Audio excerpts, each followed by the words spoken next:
Hey guys, welcome back to the Disrupt Desk. We are here to break down everything you might have missed with expert analysis this time around. We're going to be talking about SaaS startups. But before we dive in, please allow me to shamelessly plug a TechCrunch event. TechCrunch Sessions SaaS, that's a tongue teaser, goes down on October 27th.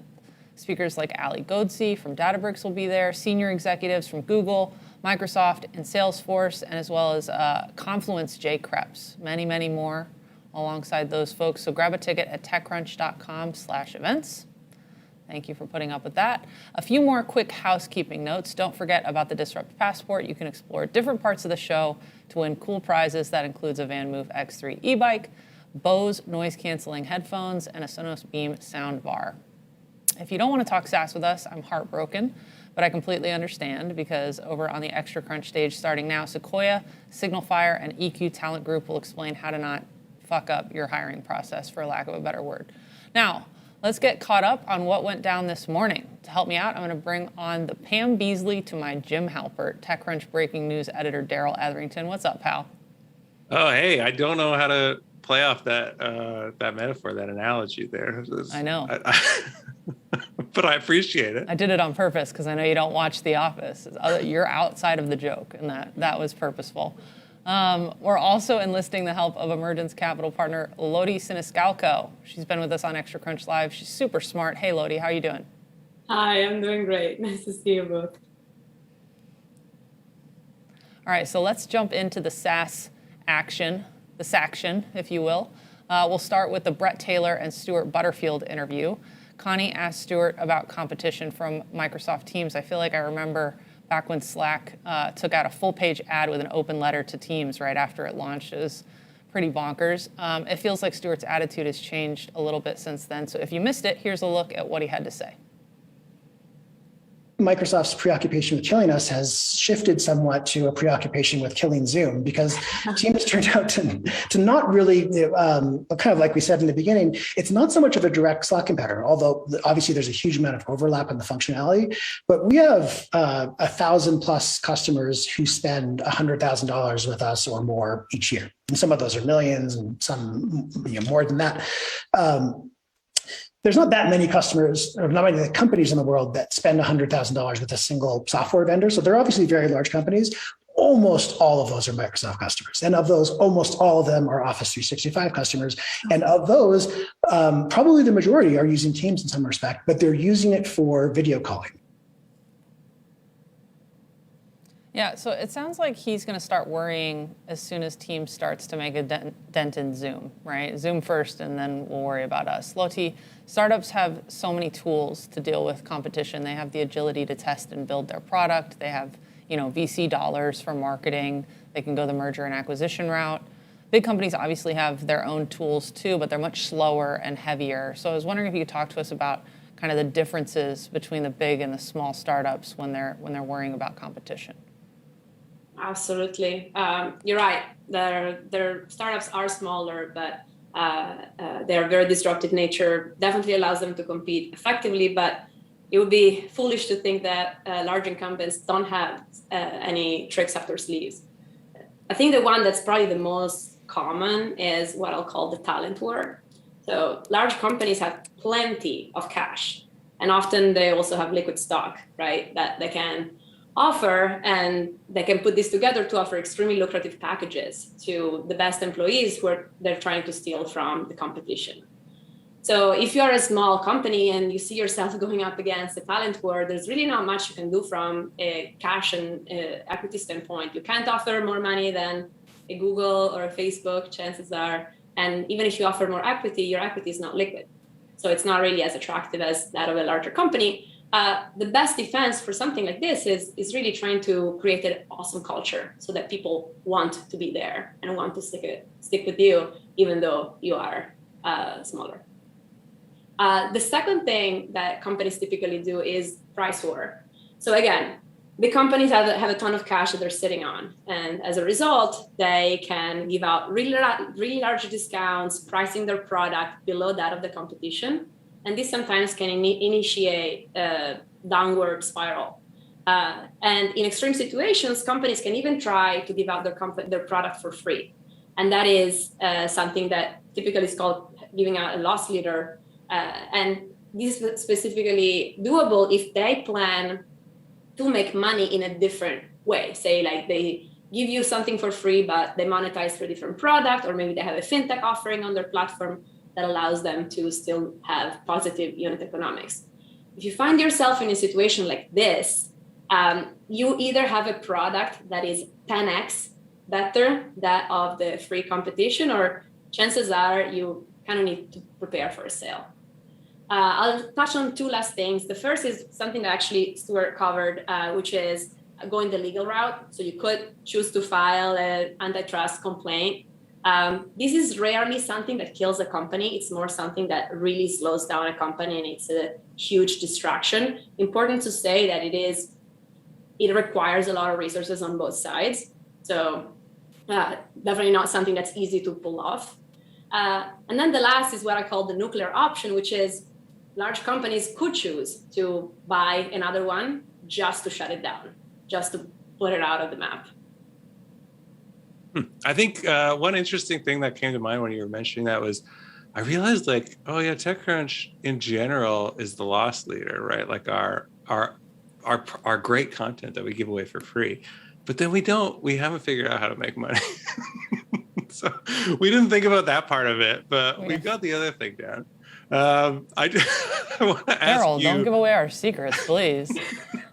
I want to ask you, Loti, about with this, we saw the Slack. Slack was like this rocket ship story, and we just saw them like do so good on their own in terms of user acquisition. And then you see this exit, and it comes up with startups a lot, right? You see startups do really well on their own, and then you kind of go, okay, well, I guess they needed to do something, and they went with the exit. But when you're looking at that as an investor, I know that you're thinking, oh, return's good, but are you also thinking, but what could they have done if they had gone it alone? Like, what is the tension there when you're observing these kinds of big deals from an investor's perspective? Yeah, there is definitely tension. And I think in general, large M&A transactions tend to leave a lot of missed opportunities on the table. Typically, the grand plan that you have at the beginning doesn't plan out exactly as expected. Synergies are overestimated. The difficulties of making two large families merge are underestimated. And so that's kind of where the frustration can come from. But if you really think of what an acquisition means, it means that someone thought that it was easier, cheaper to acquire something than to build it themselves. And typically the way tech companies think about this is that they actually do a proper analysis, right? They see, okay, if we were to build something, how long is it going to take? And if we were to buy it, how long is it going to take? And the math that they do typically is that they assume that it will take them 4 times as long to build something than how long it took, say, like a younger startup, a more nimble startup to build it. So imagine all of a sudden being part of a family that moves 4 times as slow as you do. Think about working with people who are 4 times as slow as getting stuff done that you do. It will probably be pretty frustrating, and chances are that some of the best people might leave. And so that's where some of the missed opportunities come from. And I can tell you, as an investor, I watch these acquisitions really closely because I know that the best companies are often started by early employees who leave right after an acquisition. So that's definitely a population that I watch really closely. I will say, though, in Slack's defense, that if what they're saying is true, meaning if Salesforce will actually let them run independently and they can preserve their culture, then they have a chance at kind of avoiding these pitfalls. And then the other thing is they already went public. Slack already went public through direct listing a couple of years back, and then they got acquired for a pretty fair price. And so employees, founders, they already had their payday. Moving 4 times as slow sounds awesome to me. I'm from Texas, we mosey, so love that. Cloth speed, sounds good, yeah. Yeah, you know me, real innovative. Speaking of big deals, as that one was, Calendly recently raised its first round of funding at a valuation of over $3 billion. It's been bootstrapped since inception. Tope shared his thoughts on bootstrapping versus raising capital. I thought we could check out a clip from there. Let's take a look.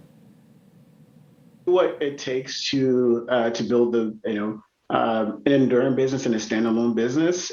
Lead with what you have to do to serve your customers, and if it turns out that capital can accelerate that, then you should absolutely look to raise capital. The reality is, when you're building a company, in the process of building a company, you validate a massive market opportunity for people. So if you don't move fast because you're undercapitalized, that could also end up really hurting the business. Right. I always start first with what's the problem I'm looking to solve, and then look at what I need to do to solve that problem well. It's also never a good idea just to throw money at a problem you don't understand. Yeah, I love what he said about not throwing money, at a problem you don't understand. He also brought up, though, how capital can help you kind of stay ahead of a market that you've already validated. How should startups balance taking the time to, understand the problem and tackle it the right way, but fend off, competition by moving quickly? Yeah, that's a question I often get. And I really think of it as in two steps. The first is the pre-product market fit step, and then there is the post-product market fit step.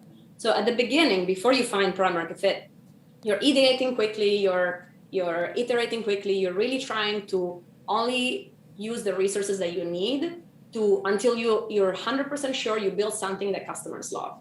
And during this phase, you should not be throwing money at the problem. During this phase is when you go deep into your market, you try to understand your customers until you're 100% sure you hit the holy grail of product market fit. After that is the right time to raise the capital and to go out and really seize the opportunity. I will say one caveat though, which is sometimes you don't have the luxury of time because market opportunities present themselves out of the blue. And that can be because you have a technology change or a mindset change. Think of the pandemic. All of a sudden, all these new business models that no one thought were possible, all of a sudden are possible. So if you don't throw money at the problem, probably someone else will. I think, it's interesting to me because the only way I understand to solve problems is to throw money at it. Like, I will just supply money to anything that's going wrong around the house, and it doesn't usually work out. But that makes a lot of sense for people who are even things that are going right, Daryl? Yes, that's right. More money will make them more right, I think, is how that works. But this is not specific to Calendly, but what that conversation brought up for me was, this talk around equity and bootstrapping, because I think one of the things that bootstrapping allows you to do is retain more equity for yourselves, as we've seen with the MailChimp founders, right? They did not spread a lot of equity around to employees as part of their recruitment strategy. And there were obviously some hurt feelings over that when they had a $12 billion exit. So how do you advise startups who are, bootstrapping or looking to at least bootstrap part of their beginning with regards to equity and using that as leverage for early employees? That's a great question. The MailChimp example is obviously very top of mind for everyone. So MailChimp, they offered a profit sharing plan as opposed to an equity plan because they said they were never going to sell, which obviously ended up not being true. But so the reason to offer a profit sharing plan was that there was never going to be a liquidity event. So why to give out equity?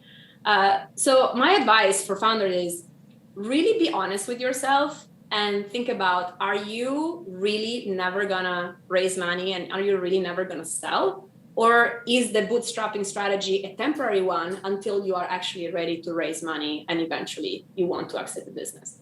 If you are in the bucket of, okay, bootstrapping is temporary, I'm just trying to figure stuff out, just give out equity as if you had raised money, because eventually it's gonna be exactly the same outcome. You're trying to build something big, you're trying to get the best people to help you build it. You want to attract the best people to build it.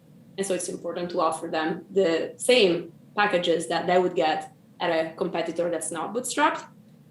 If you are actually looking to bootstrap for the rest of your life and never sell, then you have to be fair to your employees and offer them something else in exchange for equity. And that's where having higher salaries or profit sharing plans makes a lot more sense. So my advice is just be honest with yourself, be honest with your employees. The MailChimp exit, I think, taught us that there can be exceptional value created for founders But then you kind of leave a bitter taste in your employees' life, and what type of legacy do you really want to leave behind? So kind of think about that. It's amazing insight, Loti. You're always so fantastic. I wish we had more time to go over some more stuff, but we're unfortunately out of it. We're going to go to the battlefield next. But thank you so much, Loti, for hanging out with us. And Daryl, maybe go watch an episode or two of The Office. Figure out what the hell's going on. Figure out what this Office thing is all about. Yeah, thanks, Jordan. Good advice. See you guys.